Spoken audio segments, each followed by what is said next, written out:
Welcome to Building the Future. I'm your host, Kevin Horick.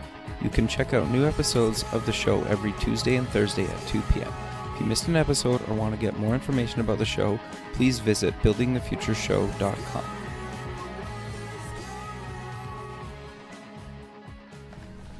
Welcome back to the show. Today we have Connor Ford, co-founder at Spirit App. Connor, welcome to the show. Hi, thanks for having me. Yeah, I'm excited to have you on the show. I think what you're doing is very cool, innovative, but maybe before we kind of get into that, let's get to know you a little bit better and kind of cover your background and where you grew up. Yeah, absolutely. Well, I was born in Warrington, England. It's a little small town in between Manchester and Liverpool. Okay. Kind of smack in the middle, so the soccer rivalry there is pretty big. Sure. I'm 19, so I was born in 96. Wow. That's awesome, man. When we get into it, like, you've accomplished a lot in 19 years. So that's awesome. Keep going, sorry. So yeah, I was born there, and whole family still lives there. Okay. The only people over here is my grandfather, and then, of course, my parents. We moved when I was about 10 years old. Okay. So it was my dad's job. You know, he was running the European division of a manufacturing company, and they asked if he wanted to come over to the U.S. and kind of do the global one. So it was a bit of a no-brainer. Got you. Yeah, fair enough, right? That sounds like a good promotion you want to go for. Yeah. Fair enough. My mum at the time, and when I was still in England, she was kind of the head of an IT firm. Okay. So she'd always kind of instilled this love of technology. Okay. Into me, I guess you could say. Sure. So you grew up around it from an early age. Yeah. So was there one kind of defining moment for you, or even like maybe series of moments where you were like, this is for me, I want to do something in kind of technology or IT? I mean, I'd always kind of grown up with it, so I never really know when it started. It was just kind of always computers, and it started with hardware, moved to software. Sure. When I was about 13, that's when I started programming. Okay. So what got you programming? It's kind of weird, actually. Actually, the movie Iron Man. Yeah. No, I think that's awesome. I think that's inspired a lot of people. Yeah. So, okay. So the movie Iron Man inspired you. So what about the movie inspired you? So there's most people have probably seen it. Was this talking computer kind of Jarvis? It's Totally. his personal assistant. It does everything he wants. He wakes up in the morning and wakes him up and opens the blinds. And I'm like, wow, that is really cool. And sure, kind of lazy myself, so I'd love it if it could turn my lights on when I get up in the morning and not have to get out of bed. So it was just kind of that. I was watching the movie and said, I want to do that myself. Okay. So at this point, we'd already moved to the U.S. So I think it was about 13 maybe when that happened. Okay. And I decided I wanted to try to get into home automation things and try and create my own Jarvis. Okay, interesting. So, and I'm surprised my parents would let me do this. They'd come home sometimes, I'd have my hands in the wall, there are holes everywhere. Really? That's awesome. Breaking open the electrical panels, and I remember I was taking out lights and speakers to run wires all around the house. Really? And then wow. Eventually got the room set up to where I could talk to it and it would respond. Interesting. So how did you kind of decide what to put in a room? Like, did you just do a bunch of research online? Like, how did you figure out what kind of home automation stuff you could do? Yeah, it was just research online. Okay. It's people always ask, like, how did you learn to code? How did you learn to do that? And it really just Google. Sure. Just interesting. Googling. So you didn't take any classes or anything to learn how to code. You just learned online. Learned online. The only formal class I took was freshman year at my high school in Althorp, Johns Creek. Okay. It took an AP computer science class, but by then I was already programming. Got you. Because, my school don't normally let freshmen take AP courses. I was the first person at their Congrats, man. That's awesome. To take an AP course. Sure. Then I took that class, and that kind of gave me a little more, formal learning, you could say, instead of just self-taught. Got you. We were learning Java. Okay. Honestly, I haven't used Java since. But Sure. But I think Java's a good language to start with, right? Because you can learn quite a bit of things with it. It powers a lot of stuff. You can eventually end up writing Android apps with Java. Exactly. Yeah. So it's not a bad place to start, right? Exactly. It's a good place to start. I mean, at the time, I was looking at it like, I think I saw it as, I'm not going to get much use out of this. But Gotcha. later on, I realized, the fundamentals of it actually help with basically every other language. Sure. Yeah, it's kind of like you need to understand how to program. The language is almost irrelevant. Exactly. Because you can apply that knowledge of programming to any language, really. You just need to learn the syntax in the language that you're trying to program in. Exactly. Gotcha. And it, like you said, Java programming is used for making Android apps. Sure. I haven't made a Android app for my company Spirit yet. Right. The first Android app I made was actually part of that home automation thing. I had a little Really? tablet attached to the bed, so you could press the buttons and it would react around the room. That's awesome. So I guess I actually have made an Android app. I didn't think about that. Sure. That's really cool. So what kind of stuff did you be able to do with this Android app and controlling the room? So like lights, what else? Or was there anything else? Yes, so there was lighting, so it would automatically do it too. So when I woke up, I had, I kind of put a speaker system, hid it around the room, and put like a subwoofer under the bed. Sure. So it would speak too. Very cool. So in the morning, it'd say, good morning, Mr. Ford. It turn on the lights, and it read out like a quick weather report. Don't know why I needed it. I was 30. I didn't really care about it. Whatever, you could do it, so you did it. I got you. Yeah. Read out a quick weather report. Didn't really get into much, do much more with that. So I looked at getting the blinds to open by themselves, but of course I was paying for all the equipment myself, so I didn't want to buy. I didn't want to buy, a bunch of things for the house where. If I wasn't really sure, I mean, I was 13, I didn't really have much money. Sure, yeah. No, that makes sense. So what kind of got you thinking about founding and starting kind of Spirit? And what exactly is it? So Spirit, it's a software product. It's an app for schools. Okay. Basically, students, parents, teachers, they have an app on their phone. They can see all the extracurricular events going on around their campus. So that's a football game, drama production, soccer match, anything like that, chess team, anything. Got you. And they can see everything going on. But the real fun is when they get to the event, they actually check in on their phone. They get points for attending. Okay, interesting. So you have a competition throughout the year between all the different students, all the different grade levels or teams. So can be other than grade levels. Sure. And then they get prizes, rewards. They have a little leaderboard. So, it's that kind of internal competition between the students to see who has the most school spirit, who has the most points. Got you. And then it engages students, allows them to communicate better with their school administration. It's really just a communication tool for schools. But it's interesting because people sometimes ask, did you decide you wanted to start the company first, or was this just something where you saw a need in your school and then the Spirit kind of began there? Sure. So it was a need in my school. I mean, I'll give you an example. I was sitting in class once, in homeroom, and they came over the intercom system and said, we're going to have this fantastic event. It's going to be a gingerbread making event for the art department. Support the arts. And we need at least 5 people to RSVP. Okay. The website is www.evite.com/x1329. Oh man, yeah. You're sitting there, you turn around like, did anyone get that? No. They canceled the event, and they were trying to communicate with us with posters, and my school had about 40 different Twitter accounts for all the different teams and got you. All the different organizations and clubs, and it was just a real mess to kind of keep up with all that as a student. Sure. I didn't have a Facebook account, so I couldn't keep up with whatever groups might be on Facebook. It was just hard to keep up with everything. So I developed it first for my school. Okay. Because my school were also doing something where they would count how many students went to an event, and they give them points, and they'd have a competition. Okay, but on paper, like how are they calculating this? So someone was printing out like a Excel spreadsheet of all the students at one event, and there'd be one person there saying, okay, you're here, you're here, you're here. And so a nightmare. Absolutely.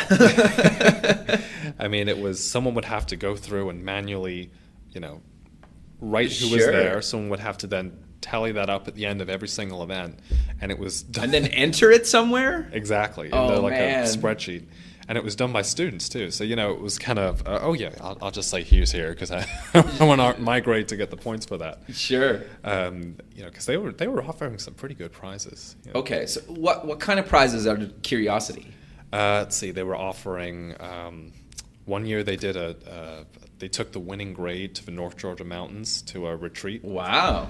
So some good prizes. Good prizes, yeah. So, it really got people to partake, and it's like, I'm going to go to as many events as I can if I can get that. Or I know one year they did, you took a day off school and you got to go to Sky Zone and to a movie with your grade. And what's Sky Zone for people that don't know? Oh, yeah, of course. It's a kind of a local thing. So okay, it's like a trampoline park, I guess you could say. Very it's cool. Like they have basketball and you basically just bounce around all day. It's like a gym where they have big things you can jump on. And okay, very cool. So they were offering prizes like that. So of course kids were going to say, I want to go to as many things as I can. And it did. It engaged them to go, and it helped boost school spirit around the school. So when I developed Spirit, it was really to solve that problem for my school. Got you. But it turned out that other schools were either trying to do the same thing or were having the same communication problems. Sure. I got involved with organizing some of the events at the school. I joined student government, and then I looked at other schools around the area, and I thought this could really be something that could help other schools, the community. Maybe I should start something. Got you. So I went and spoke to my dad and said, I've got this idea. I'm thinking I could do it to other schools. And he said, okay, all right. He's seen me make these things before, so sure. Something else. And he said, but he told me later that he thought there's got to be something else like this out there. So we did a lot of research. He looked around and he said, there's nothing really out there if it does the same thing. Sure. Because a lot of things at the moment, like Facebook, Eventbrite, things they were using to kind of organize events were really just for one-off events. Totally, Not for an organization which have a lot of smaller events, maybe a big one every now and then. There wasn't really anything out there to satisfy that need, especially with the points check-in. So he looked at it and he said, okay, I think this is something you could do. So they supported me all the way. Okay, so you started moving these to other schools. Did at some point you raise money, or who is doing kind of the development of this? Just you? Did you have other people? So we started off with a developer actually out of the UK. Okay. So why did you find a developer out of the UK, or how did you go about doing that? So he was actually a kind of friend of the family's. Got you. And we'd known him for a long time, and he's actually with my aunt. They're partners together. So he said, look, I've looked at the code. I think it's great, but I think we could make some improvements. Sure. So we did everything with him. He did development of the web version. I did the iOS version. Got you. And then lately in the last year, I went through and did the web version again in a different language because I wanted to do some of the development myself too. Sure. So he helped start off. My dad was funding the whole thing. Got you. And then we got. Well, now we have a few more people on board. We have someone who does marketing for us. Okay. We have a few interns. We have a sales, kind of account executive. So it has, it's grown a lot since then. But the original funder, I guess, was my dad.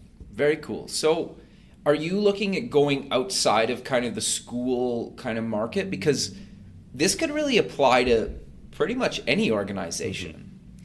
And that's something we looked at the beginning is, he looked at it and he said, I could even see use for this in my own company. Totally. Employee engagement is huge. Yep. Companies always want to, especially the new tech companies and the older ones like Google, they're always wanting to engage their employees, keep them happy. Totally. He said, I can even see this there. So we did look originally at other markets. Even churches, nonprofits. Sure. We actually have a nonprofit now that are going to be using Spirit. So they're kind of our first nonprofit to use it. Very cool. But we did decide that we wanted to focus on one market first. Makes a lot of sense. Exactly. The high school market first, really, because their students can use it. Got you.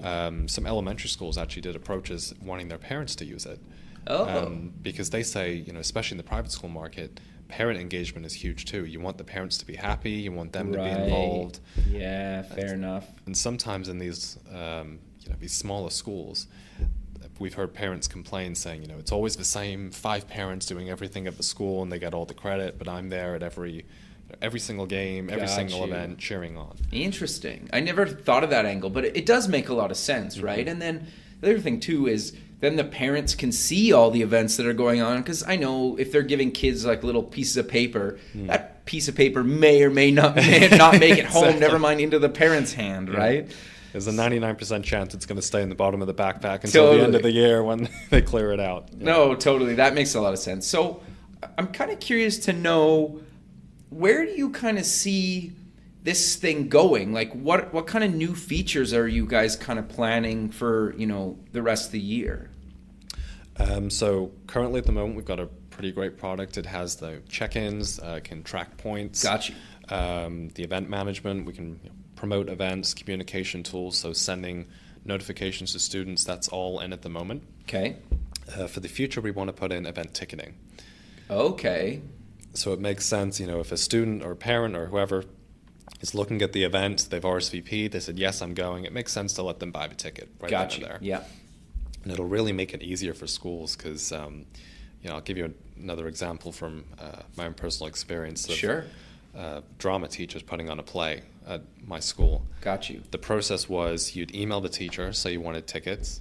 Teacher would email back, say, how many, they get all that sorted out, and then you send a check-in with the student, which probably going to end up in the bottom of the backpack till the end of the year. Sure.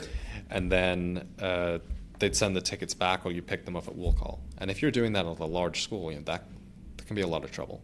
Sure. A lot of effort, a lot of administration work. So we want to put that in to make it easier for them. Some schools actually, we spoke to one school who said they were having trouble with counterfeit tickets, which I thought was interesting. Oh. Some students were making their own tickets and then selling them on as cheaper than the school tickets. Interesting. Which I thought that was very interesting. But, it would stop that because it'd be a virtual ticket on your phone. Right. It'd have QR code. It would verify that only one was used. Sure. So we're looking to do that. Okay. We're also looking to allow schools to sell their Spiritware through the app. Okay. So Spiritware is, a sweatshirt that might say the school's name, or a T-shirt, something like that. So we're looking to sell that through the app, make it really easy for students to get their hands on things like that. And then another thing we're looking at doing is sponsorship. Okay. So I'm very against mobile ads, but I kind of wanted to give back to the schools also, Sure. have them make a little more money. Sure. So one of the ways I was thinking of that is when a student checks in on their phone, they'd simply see a message that pops up which says, thanks for checking in. Thanks to your check-in, a company, whoever, has decided to donate $1 to your school's new library project. Or maybe even giving the student the option to pick themselves, where do you want the money to go? Do you want it to go to the arts program, I support them, or athletics, or robotics, whatever it might be. Sure. They're just a few of the things we're looking to put in the pretty near future, and by the end of this year, we're hoping to have ticket sales and maybe Spiritware in. Got you. So there are just a few future things we're thinking of putting in. Okay, so how are you guys, are you monetizing this right now? Like, are you guys making any money off this, or is that kind of down the line as well? So we are making money off at the moment. We're charging a monthly subscription fee. Okay. Which depends on how many students they have at the school. Got you. It's really low cost for the school, though. I mean, up to 50 people, it's free.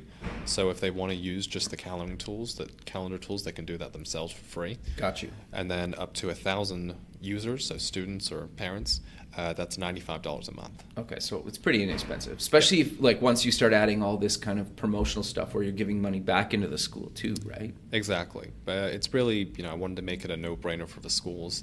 Make it affordable, make it easy for them to say, oh yeah, we should definitely get this. Sure. Because, one of the problems we've been seeing is it's a lot of the school administrators have in their mind, we've been doing this for 40 years and we don't need to change now. Yes, for sure. And really, Spirit's going to save them time. It's going to get, boost school spirit, get more people out to the events, make them more money through ticket sales. It's just kind of hard to get them over that hurdle of we don't need to change. Got you. So how have you been kind of dealing and solving that problem? Really just talking to them, just showing you've always got to find that one person in the administration who's willing to say, yeah, Got you. we got to do this. Got you. Because some people might fear, oh, if this doesn't work out, it's going to look bad for me, or right. something like that. But like I said, a lot of schools were afraid to innovate, but they're going to have to. Sure, it's just a matter of time, really, exactly. Right? Yeah, I mean, okay. The past 10 years, a lot has changed. Yep. And it's really starting to happen to the education market. I mean, I was talking to a friend of mine, Scott Barron, last week. He's at School Growth. He was telling me about this new law they're thinking of introducing in Oklahoma. I hadn't heard of it before, actually, but I think it's a pretty good idea. It's basically an education savings account. Okay. So instead of the state just giving the same amount of money to the public schools, the money would follow the student. So they'd have basically a bank account which the state would put the money which they would spend on the student into this account, and they leave it up to the parents to decide where they want the money to go. Interesting. So that money could go towards tutoring, books, private school tuition even, or to the local public school. So Got you. They're going to have to innovate and become competitive between each other and actually try and improve, or else they're just going to lose students and therefore lose funding.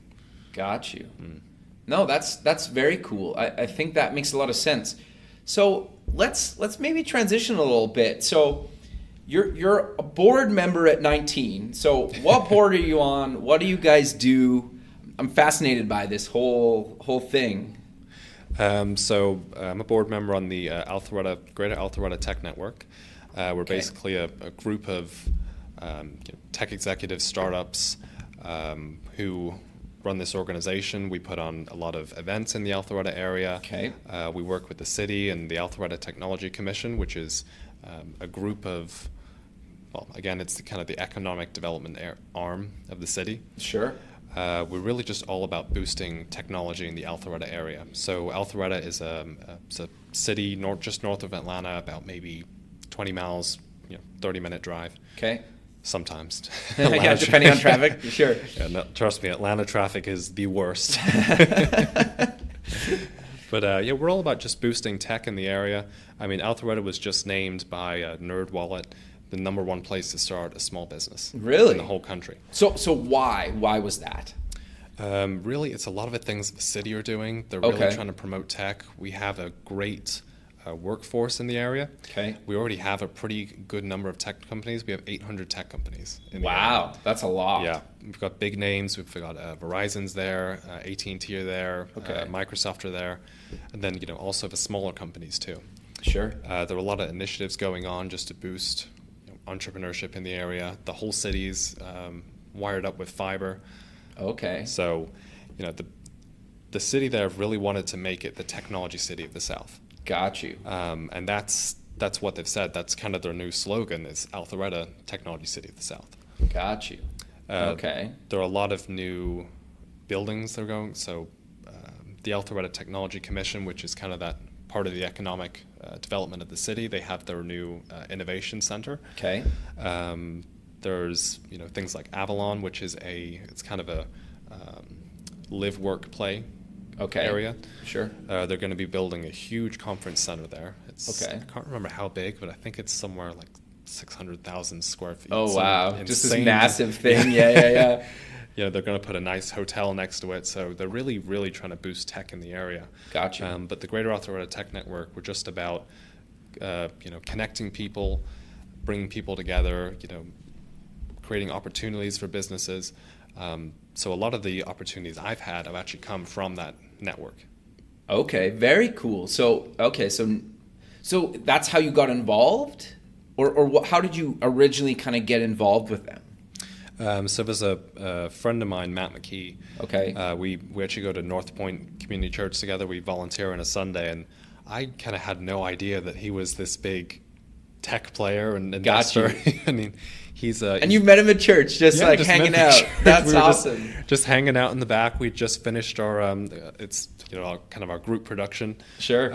He was the Bible storyteller. I've run sound there, and okay. He yeah, we were just talking and found out that he was this, big tech person. And I said, well, I've started a tech startup, so I'd love to get coffee one day and kind of meet up. And Sure. So we went out, we talked, and he's actually now involved in Circle. It's products by. It's actually they've got a deal with Disney now, so it's Disney Circle, I think it is. But right. Um, Which is awesome for him, yeah, sure. And good for you to know somebody like that. Yeah, they got you. Exactly. He's doing really well. He's doing great now with Circle. They've had some great success, so sure, good for him. But we were talking, and he said, I want to introduce you to Karen Cashin. She's president and founder of Gatton. And I went to one of their board meetings, and they said, we'd love to have you on, just because they want to get kind of that. What are students thinking at the moment? What are the kind of younger crowd? What are they thinking with tech? Because there are, for example, at Johns Creek Chamber, they're doing an app competition for students in local schools around Alpharetta. Okay. So there are kind of initiatives to get younger people involved in tech. Very cool. So they wanted to have me on, get my input, and see what I could do to help tech in the area too, I guess. So that's awesome. Congrats, man. That's huge for you, right? Much, yeah. And for them, obviously, because you're adding tons of value there, right? And so I'm kind of curious to know, where do you kind of see yourself going? Because, like, what's kind of the future for Connor? I'm curious. Well, my original plan straight out, when I graduated high school last May, was to, do Spirit full time. Got you. That still is my plan. Okay. I wasn't going to go to college. Okay. But school around here, Georgia Tech, they're pretty well known. People may have heard of them. Yeah. They actually approached me, and she asked me to apply basically. Okay, interesting. So I couldn't really turn that down. Fair enough. They were saying. It's interesting how we met too. Actually, my school were kind of having an information session for parents. Got you. They had I think she's director of admissions at Georgia Tech. They had her come in and speak to parents about, how your children should be, what they should be doing, how they should be applying. And I was the sound guy because I did a lot of tech stuff for my school just because it wouldn't help them. And sure. I was putting her microphone on. We just kind of got talking, and she said, just come by the office one day. So, all right, why not? Yeah, what's the worst that's going to happen, right? Yeah. Exactly. So so I will be starting at Georgia Tech in the fall. Awesome. So what are you taking? I'm going to be studying business administration. Got you. So I think that once you kind of get the basics of computer science and programming, there's kind of so much you can do unless you want to go on to learn how to do machine learning, artificial intelligence, things like that. But that isn't really on my radar. Got you. So I think where I could improve would be just business skills. Sure. Basically, might need a little more formal learning there. Okay. So I'll be starting there in the fall as a freshman. Sure. Are you going full time or just part time or? I haven't exactly figured that out. Okay. Because honestly, the business is the priority. Sure. Got you. But in the next few months, I'm going to be figuring that out, talking to them, and we'll kind of see where things go. Got you. But they have some great programs there for entrepreneurs. They know that a lot of their students are going to be starting tech companies and doing things like that. They've got programs there like ATDC. Okay, what is that? I'm not sure what it's really defined as. I think it might be an incubator, really. Okay, gotcha. They have space, they have mentors, they put you in touch with investors. Very cool, actually. Yeah, so that's really why Georgia Tech has done so well. Sure. Lately, they've really aligned themselves with companies. They've kind of encouraged that entrepreneurial spirit in their students. Sure. So they've really done a great job there, and that's, I think, why they've grown so much lately. Got you. No, I think that's awesome. But we're kind of running out of time, so maybe let's close the show with kind of covering where people can find Spirit and the Tech Network online as well.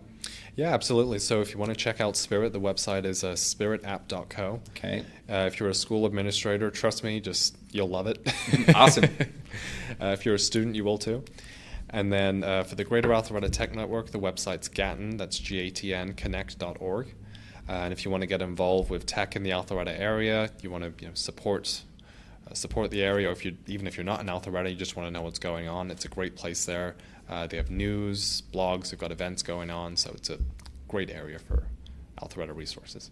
Very cool. Connor, well, I really appreciate you taking the time out of your busy day to be on the show, and I look forward to keeping in touch and kind of following your progress through the next year and beyond. Yeah, thanks for having me. Yeah, no problem, man. All right, we'll talk soon. All right, okay, thanks. Bye. Thanks for listening. The music for the show is done by Electric Mantra. You can check them out at electricmantra.com and keep building the future.